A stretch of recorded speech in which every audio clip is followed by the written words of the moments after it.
Today's project is going to be a landscape project. This project will take us 4 days to finish. We're going to learn about foreground, middle ground, and background.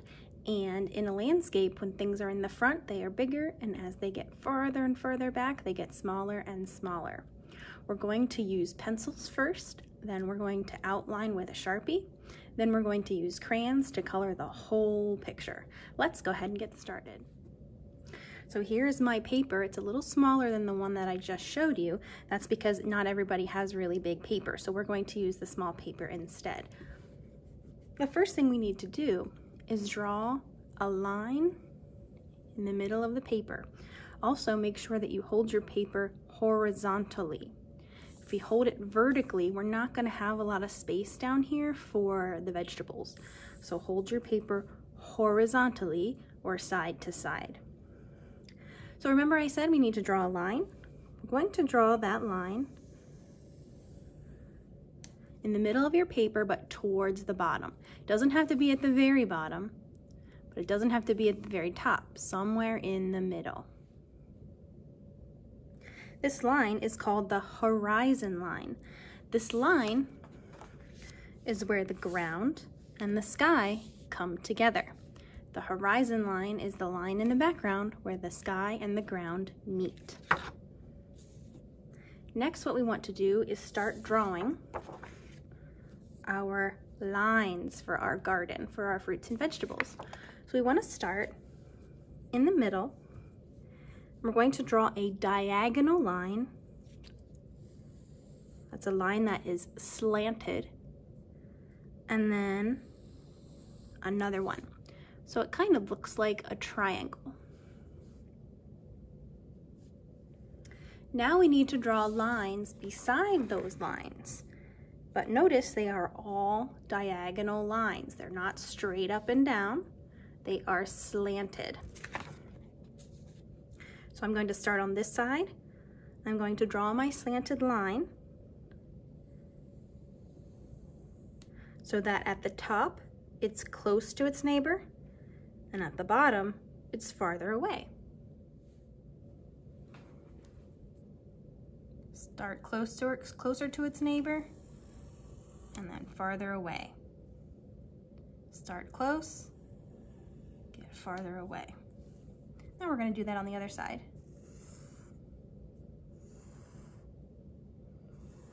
So all my lines are diagonal lines, and at the horizon line, they start closer together.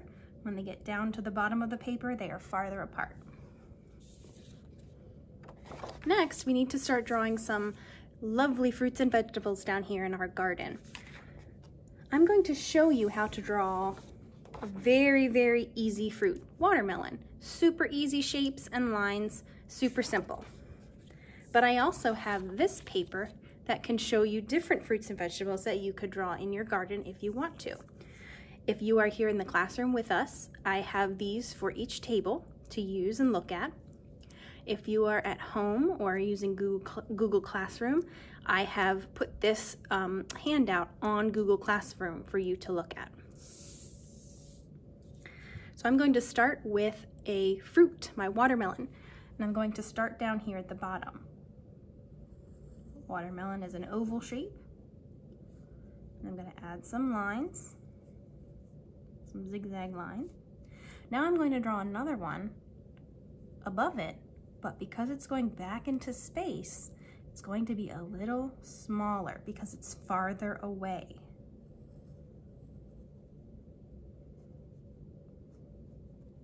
And then I have room for a tiny one right here because this one is really far away.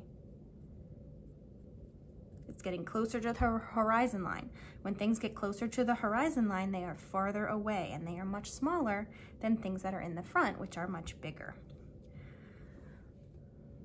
Now what I'm going to do is skip a space and draw another row of watermelons right here.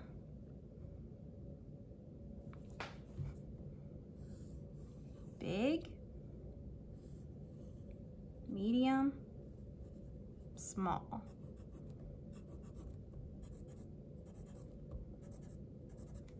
And how about over here too? Big, medium, small.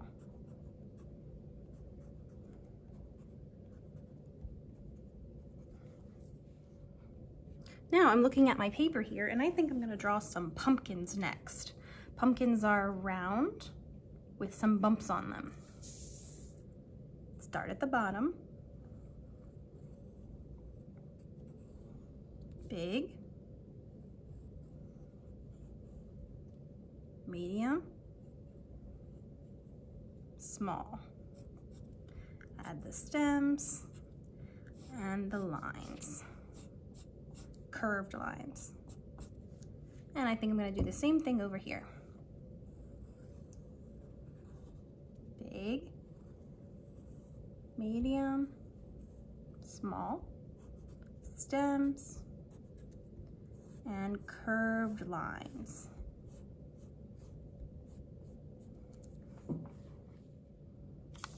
I think in my last couple sections, I'm going to draw some carrots sticking up out of the ground and maybe some cucumbers.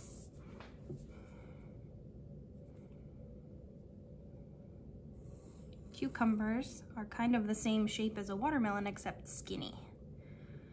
And I'll draw two beside each other, right here. Bigger at the bottom, medium-sized, small.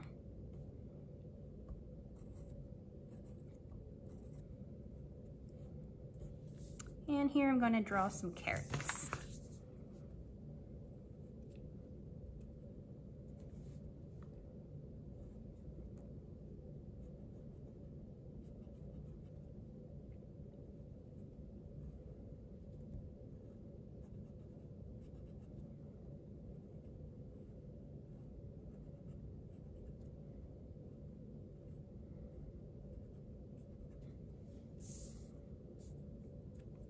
All right, now what I'm going to do is move on to the background. You can pick whatever you want for your background. Here I have a house, a fence, a tree with some apples, a cute little tire swing, some stairs, and some clouds for my background. If you want to draw a house like this, that would be fine with me. If you want to draw a city, that would be great. If you want to draw a farm, or a barn with some animals, that would be an awesome idea. It's totally up to you. You are the artist, so you get to decide what you put in the background of your artwork.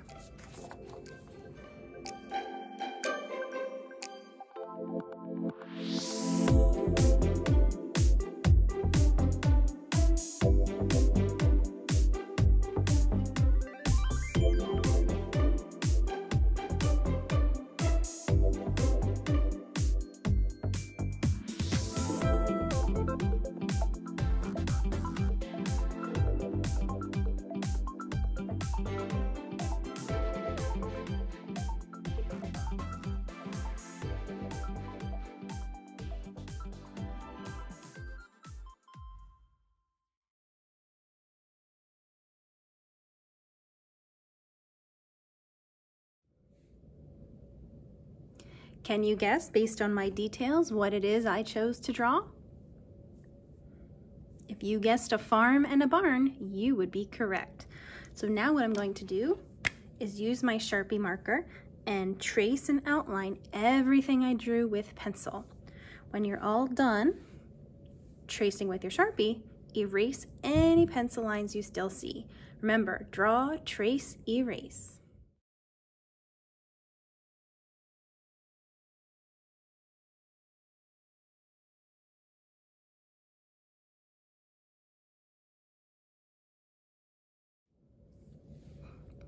Welcome back. Today we're going to move on to the next step of our garden landscape by adding some color using crayons. Now, I'm going to look at the fruits and vegetables that I have down here and look at the crayons that I have. The watermelon, I'm probably going to use green. The cucumbers, also probably going to use green. The pumpkins, I'll use orange. And the carrots, I'll also use orange and green. So I'm looking at my fruits and vegetables and I really only need orange and green. Great.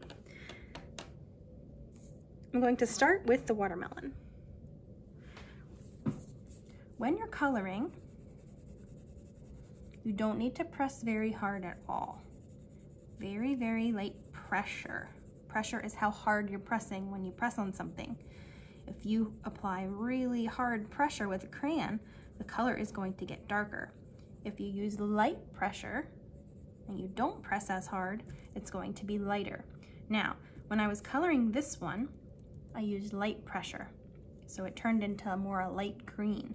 Now what I'm going to do is trace beside the zigzag lines on the watermelon. I'm going to use more pressure, which means I'm going to push harder, and it's going to get darker.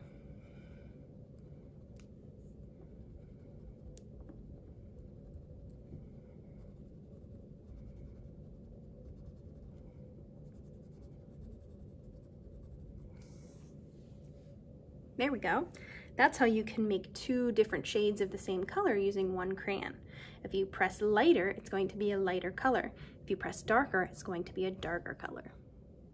Let's try that again with my orange when I do the pumpkin. Not pressing hard at all. Very light pressure. Now I'm going to trace over those lines right beside the lines using more pressure. And it's a little darker. Pretty cool, huh? I'm gonna finish coloring this and then I'll be right back. Okay, here I am working on the ground. When you're coloring the ground, you don't want to color with the brown right over top of your vegetables, because then your vegetables are going to be really hard to see. So when you're coloring with the brown, color around your vegetables so that we still see that beautiful bright colors that the vegetables are. You don't want to color right over top. Color around the vegetables.